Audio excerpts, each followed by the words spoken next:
لک الحمد یا اللہ، الصلاۃ والسلام علیک یا رسول اللہ، اما بعد۔ سلسلہ ہے ہمارے ناظرین و ناظرات کے کیے ہوئے سوالوں کے جواب دینے کا۔ خیال رہے کہ ہمارے ناظرین ہمارے چینل کے ویڈیوز کے کمنٹس میں اپنے سوالات لکھتے ہیں، ہم ان کے سوالوں کے جوابات قرآن و حدیث اور دیگر کتابوں کے حوالوں سے پیش کرنے کی سعادتیں حاصل کرتے ہیں۔ ہمارے ناظرین میں سے انہوں نے سوال کیے ہیں کہ کیا تہجد کی نماز کے بعد جو دعا مانگی جاتی ہے اس دعا میں رونا ضروری ہے؟ انہوں نے سوال میں لکھی ہے کہ چونکہ گہری نیند سے اٹھتے ہیں تو اس وقت رونا نہیں آتا لیکن دعا مانگ لیتے ہیں، تو کیا رونا ضروری ہے؟ یہ ان کا سوال ہے۔ میں انشاءاللہ جواب عرض کرتا ہوں کہ تہجد کی نماز کے بعد جو دعا مانگی جاتی ہے کیا اس میں رونا ضروری ہے؟ تو اس تعلق سے جو شریعت ہے اور اس تعلق سے جو اسلام کہتا ہے، کیا اس کے بارے میں کتابیں ہماری رہنمائی کرتی ہیں؟ انشاءاللہ میں آپ کو عرض کرتا ہوں۔ پہلے ہمارے سارے ناظرین ہمارے جنہوں نے سوال کیے ہیں ان سمیت سارے ناظرین کے لیے میں عرض کر دوں کہ اللہ کے لیے رونے کی بہت فضیلت ہے۔ اللہ تبارک و تعالیٰ کی بارگاہ میں رب کے خوف سے، رب کو یاد کر کے، رب کی نعمتوں کو یاد کر کے، رب کے احسانات کو یاد کر کے رونے کے بہت فضائل ہیں۔ کتابوں میں لکھا ہے کہ قیامت کے دن ایک شخص کو بارگاہ الہی میں لایا جائے گا، اسے اس کا اعمال نامہ دیا جائے گا تو وہ اس میں کثیر گناہ پائے گا، بہت سارے گناہ پائے گا۔ پھر عرض کرے گا، اے مالک کریم، میں نے تو یہ گناہ کیے ہی نہیں۔ اللہ پاک ارشاد فرمائے گا، میرے پاس اس کے مضبوط گواہ ہیں۔ بندہ انکار کر دے گا، مولا میں نے اتنے سارے گناہ نہیں کیے، تو اللہ فرمائے گا تیرے گناہوں کے گواہ میرے پاس بہت مضبوط ہیں۔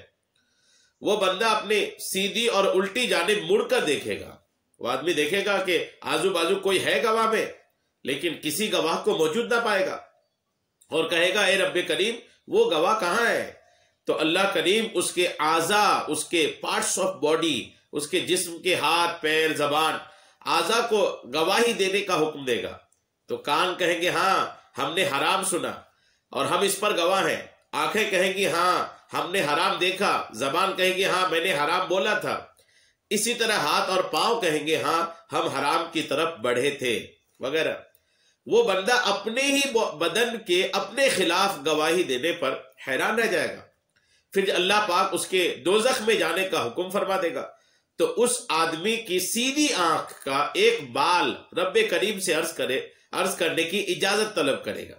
سیدھی آنکھ کی پلکوں کا ایک بال بارگاہ الہی میں کچھ عرض کرنے کی اجازت مانگے گا اور اجازت ملنے پر عرض کرے گا، الہی کیا تو نے نہیں فرمایا تھا کہ میرا جو بندہ اپنی آنکھ کے کسی بال کو میرے خوف میں بہائے جانے والے آنسوؤں میں گیلا کرے گا میں اس کی بخشش فرما دوں گا۔ اللہ پاک ارشاد فرمائے گا کیوں نہیں؟ تو وہ بال عرض کرے گا، میں گواہی دیتا ہوں کہ تیرا یہ گنہگار بندہ تیرے خوف سے رویا تھا، جس سے وہ بھیگ گیا تھا، جس سے میں بھیگ گیا تھا۔ وہ بال کہے گا، مولا تیرا یہ بندہ تیرے خوف سے رویا تھا جس سے میں بھیگ گیا تھا۔ یہ سن کر اللہ پاک اس بندے کو جنت میں جانے کا حکم دے گا۔ ایک اعلان کرنے والا پکار کر کہے گا، سنو فلاں ابن فلاں اپنی آنکھ کے ایک بال کی وجہ سے دوزخ سے نجات پا گیا۔ یہ بات درۃ الناصحین میں لکھی ہے۔ غور کیجئے، خوف الہی میں رو کر کے صرف ایک بال کو بھگائے، صرف ایک بال کو، تو ایسا گنہگار جو گناہوں کی وجہ سے جہنم کی طرف جا رہا تھا، صرف ایک بال خوف الہی میں جو اس کے پلکوں کے رونے سے بھیگے تھے، اس بال کی سفارش کی وجہ سے، اس کی وجہ سے الحمدللہ اس کی مغفرت ہو گئی۔ تو رونا چاہیے، رونے کی عادت بنانی چاہیے۔ فکر آخرت میں آنسو بہانے کی ترغیب پر مشتمل 2 حدیث پاک بھی آپ سن لیں۔ آقا کریم نے ارشاد فرمایا، قیامت کے دن سب آنکھیں رونے والی ہوں گی مگر 3 آنکھیں نہیں روئیں گی۔ ان میں سے ایک وہ ہوگی جو خوف خدا سے روئی ہوگی۔ یعنی دنیا میں جو آنکھیں خوف خدا سے روئی، قیامت کے دن وہ روئے گی نہیں۔ یہ کنز العمال میں یہ حدیث پاک ہے۔ اور آقا کریم نے ارشاد فرمایا، اے لوگو رویا کرو اور اگر نہ ہو سکے تو رونے کی کوشش کیا کرو۔ آقا نے فرمایا رویا کرو اور اگر رو نہیں پا رہے ہیں تو رونے کی کوشش کیا کرو، کیونکہ دوزخ میں دوزخی روئیں گے یہاں تک کہ ان کے آنسو ان کے چہروں پر ایسے بہیں گے گویا وہ نالیاں ہیں۔ جب آنسو ختم ہو جائیں گے تو خون بہنے لگے گا اور آنکھیں زخمی ہو جائیں گی۔ یہ دوزخ میں یہ حال ہوگا۔ تو رونے کے تعلق سے آپ نے ایک روایت بھی سنا اور 2 حدیث پاک بھی سنا۔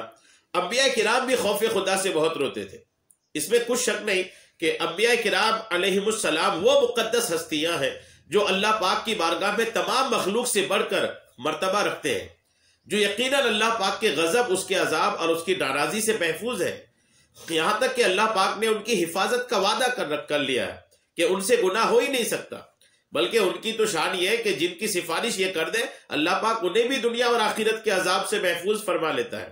یہ پاکیزہ شخصیات گناہوں سے پاک ہونے اور اللہ پاک کے رضا کے منصب پر فائز ہونے کے باوجود بھی روتی اور گر گراتی تھی۔ مدینے والے مصطفیٰ علیہ السلام ساری رات عبادت میں گزار دیتے تھے۔ انبیاء کرام میں کئی ایسے ہیں جن کا رونا اور گر گرانا کئی دن تک برقرار رہتا تھا۔ انبیاء کرام کے خوف خدا سے متعلق 2 روایتیں آپ سنیے۔ حضرت داؤد علیہ السلام کے بارے میں آتا ہے کہ ایک دفعہ 40 دن تک سجدے کی حالت میں روتے رہے اور اللہ پاک سے حیا کے سبب آسمان کی طرف اپنا سر نہ اٹھایا۔